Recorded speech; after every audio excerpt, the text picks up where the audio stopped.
chapter 2, Kings and Kingdoms. In this chapter, tells about that the kings and kingdoms which came into 7th to 12th century. In this chapter, the kings and kingdoms which came into 7th to 12th century. Now, open a page number. Open your textbook page number 23. In our introduction, we will talk about new kings and kingdoms detailed information about the Gujarat kings. So first of all, Maitragera, then Chavra, then Solanki, and then that Waghela, then Alauddin Khilji. Alauddin Khilji come Ghulam Mira, then Khilji, then Mughal, then Sayyid, Lodi, and then Babur, Muhammad Ghori, Muhammad Ghazni. Lots of king and kingdoms about detailed information in our introduction lecture. Today we will start splendid temples and bronze sculpture. We can say this sculpture, page number 23. The big temples of Thanjavur and Gangaikonda, Cholapuram, built by Raja and Rajendra, are architecture and sculpture marvels. Chola temples often became the nucleus of settlements which grew around them. These were centers of craft production.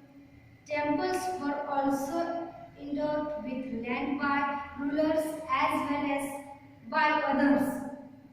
The produce of this land went into maintaining all the specialists who worked at the temple and very often library priests, carved marble, cooks, sweepers, musicians, dancers, etc. You can hear picture Rankiwa. There is lots of sculpture and lots of amazing place. If you want to see, so you can go there. Okay? In other words, temples were not only places of worship; they were the economic, social, and spiritual life as well. Amongst the crafts associated with temples, the marking of bronze images was the most distinctive. Chola bronze images are considered amongst the finest in the world, while most images were of deities. Sometimes images were made of devoted as well. So here you know that Chola, okay? Chola to power. So here the working of the Shaba is giving in the that Udra and inscription which state the following current situation, and the person should have his own home. The member of the Sabha should own the land from which land revenue of the collected. So we will discuss some simple symptoms at the time, Sabha, Brahmans, and different kind of era, Chola, and Chalukya, Pandya, Shatvahan. Okay. Next, agriculture and irrigation. Many of the achievements of the Cholas were made possible through new development in agriculture. Look at map 2 again. Everyone, okay? Notice that the river Kaveri branches off into several small channels before emptying into the Bay of Bengal. These channels overflow frequently, depositing fertilized soil on their banks. Water from the channels also provided the necessary moisture for agriculture, particularly the cultivation of rice. Then, although agriculture had developed earlier in other parts of Tamil Nadu, it was only from the 5th or 6th century that this area was opened up for large-scale cultivation. Forests had to be cleared in some regions. Land had to be leveled in other areas. In the delta region, embankments had to be built to prevent flooding, and canals had to be constructed to carry water to the fields. In many areas, the crops were grown in here. You can see this picture, page number 25. In many cases, it was necessary to water crops artificially because there at that time no development anything. Okay, so that's why at that time they find out artificial. Okay? A variety of methods were used for irrigation.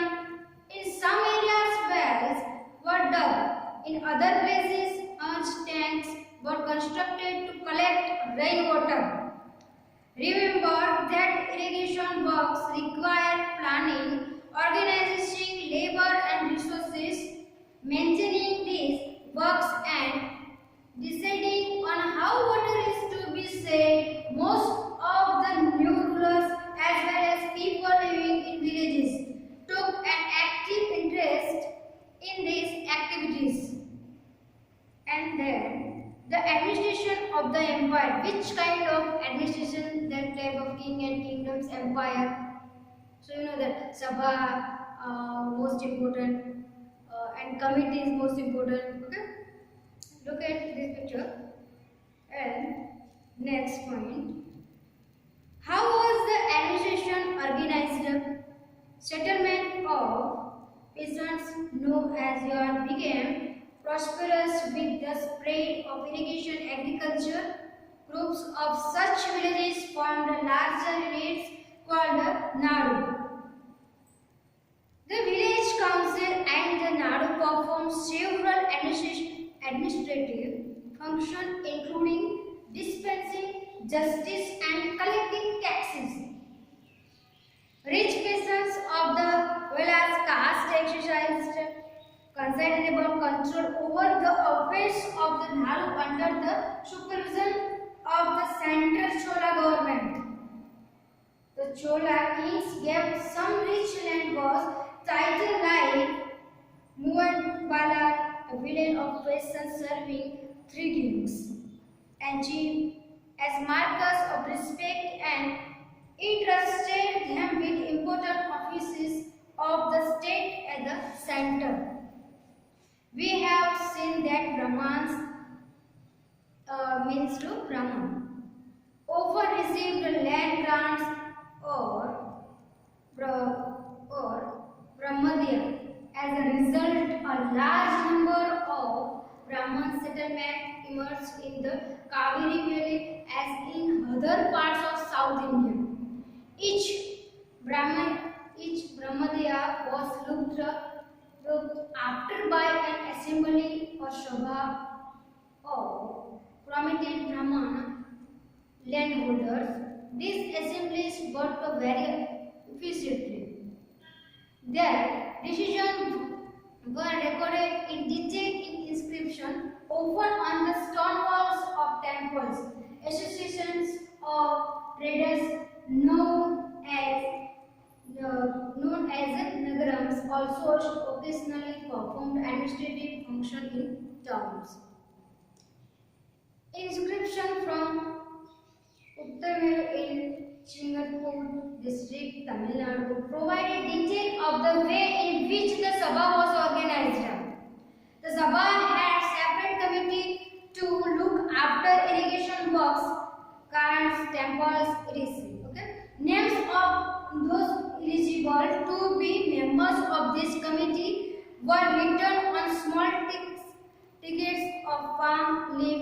These tickets were put into an earthenware pot from which a young boy was asked to take out the tickets one by one for each committee. So that type of administration empire. Okay? And you know that the person should have his own home, and the member of the Sabha should be own the land from which land revenue collected. Okay? And then the person should be well beside in the Nadu that I use at the time, and then that person should be honest. Person should be honest. Every person is honest at the time. We believe. And well versed in administration issues. Then a person cannot become a member of the committee if he has been a member of any committee. So for the last 3 years. So at that time, this type of rules. If you want to make a committee, you do not leave it after 3 years. Okay.